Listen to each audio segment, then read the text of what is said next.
Já se inscreveu no canal? Somos mais de 1 milhão de inscritos por aqui. Muito obrigado pelo carinho. Você que ainda não está inscrito, like no vídeo, inscreva-se, que é importante pra gente. Não custa nada, é de graça. Agradeço muito pela sua participação, beleza? O Vila Sante, que jogou pelo Grêmio, porque ele jogou pela seleção paraguaia na terça-feira contra o Brasil na Neoquímica Arena e estava em Porto Alegre jogando pelo Grêmio esse jogo contra o Corinthians e jogou 90 minutos. Ele falou: o Vila Sante tem uma condição diferente, ele já fez isso outras vezes, ele tem um período de recuperação em que ele consegue ter uma recuperação, um período menor de recuperação, ele consegue estar a pleno. Acho que é de se elogiar, mas nem todos são assim, então a gente tem que respeitar as características, de cada jogador.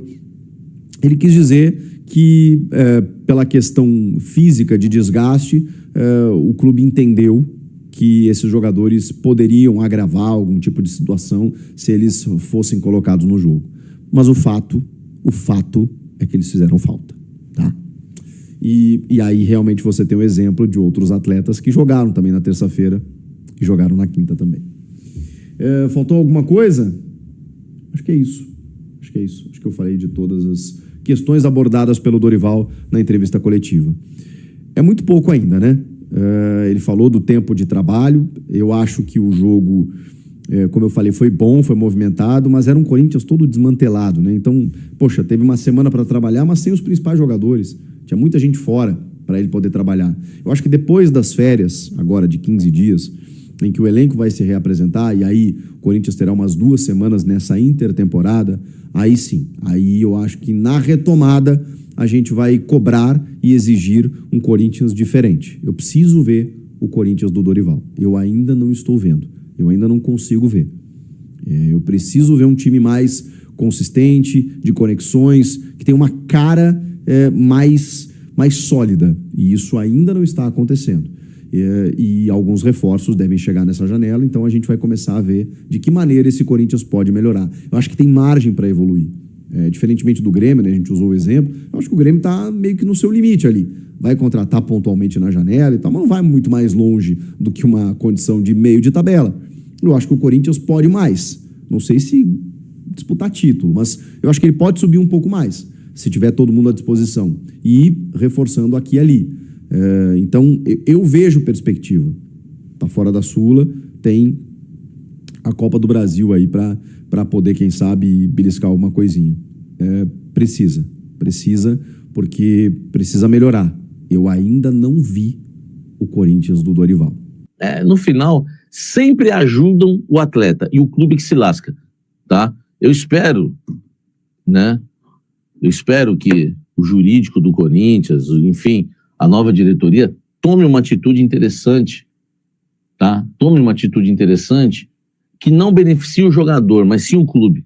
Porque eu tô cansado de amigo, você quer, tudo bem, tadinho, nós prometemos, eu tô cansado desse papo, tá? Pronto, põe ele 5 minutos para jogar no próximo jogo, acabou. No Brasil ele já não joga em lugar nenhum. Tudo bem, você vai estar se lascando também, tá? Eu sei disso.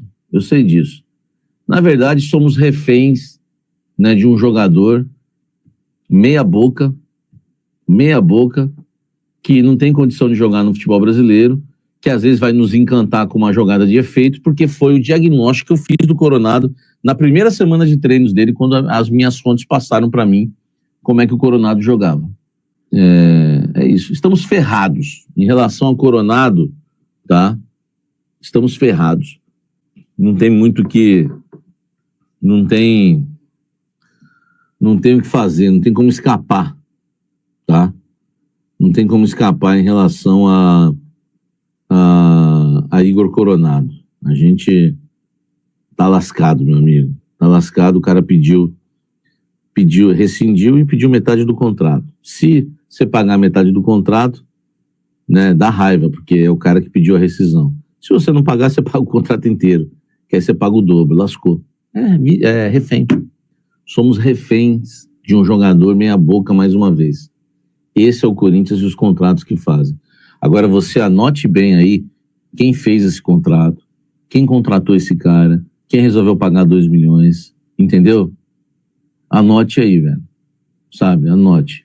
Vai anotando, porque o que fazem com o Corinthians é brincadeira, velho. É inadmissível e é inacreditável, tá?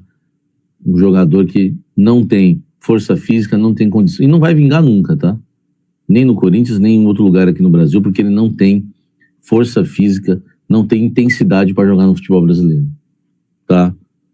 Isso é burrice, Samir. Quero ver o Coronado arrebentando em qualquer time do Brasil. No Coringão, uma má vontade monstra com ele. Então tem gente que acha isso ainda. Entendeu? Eu já desisti. Ô Vladimir, eu já cobrei muito a entrada dele. Tá? Esquece isso, eu já falei pra vocês que isso não existe. Tá? Isso não existe. Um aliado do Augusto me passou isso e mentiu pra mim. Entendeu? Não, na diretoria do Augusto não dá pra acreditar em ninguém. Esquece, isso não tem. O salário dele não diminuiu. Não diminuiu. E eu tive coragem de falar isso. Poderia ter ficado quietinho e deixado a informação aí. Eu fui corrigir já. Já corrigi isso, já atualizou. Tá? Já atualizou. Quem me acompanha sabe que eu já atualizei isso. Eu não tenho problema em falar, gente, me venderam essa história, entendeu? Bom, e a pessoa que me vendeu essa história já foi demitida já. Né? Era o puxa-saco do Augusto lá, já foi demitido. Entendeu? Sabe, são pessoas também... Eu converso com as fontes e eu falo, ó, você não precisa me falar, só não me tira da jogada. Entendeu? Então, o contrato dele inteiro, não diminui nada. Tá? Você tem caráter, por isso você arrumou a situação do Taberson Pita. Não, exatamente. Não vou ficar vendendo uma história pra descobrir, não. Entendeu? Não tem problema, velho. A gente, né, velho? A gente tá nesse meio sujeito a isso, velho. A gente tem que acreditar nas fontes, né? Entendeu? Que assim, aqui comigo, a chance de acerto é mais de 90%. Mas nem sempre a gente vai, né, acertar em cheio, porque a gente trabalha com informação, batendo pênalti, tá? Agora é isso, aceitaram de novo, né? Igual estão falando aí o Jorge Pereira, o jogador não tem culpa. De novo, né? É claro que não diminui, pois não pagaram as luvas. De novo, somos refém de um jogador e a culpa não é do jogador. A culpa é de quem deu esse contrato lunático pra ele. Igual o do Memphis, tá? Salve fiel corintiano. Né, gente? O Sami tá falando a verdade aí, né? Tanto o Memphis quanto o Coronados aí, né? Tiveram contratos aí de loucura mesmo, né? Valores aí exorbitantes, salários muito altos aí. No caso do Memphis, né? Ele ainda é melhor que o Coronado, pelo menos. Agora o Coronado realmente aí recebendo um salário aí gigante, né? Foi o maior do time aí por bastante tempo, para não jogar absolutamente nada, né? Não é à toa que ele chamado de Fortaleza Man, né? Porque só jogava bem contra Fortaleza, né? Aí contra o resto ia mal, mas enfim. Já é passado, né? Agora bora ver como é que vai ser o futuro do Memphis aqui, porque o Coronado já deu chá, né? Enfim, vai Corinthians.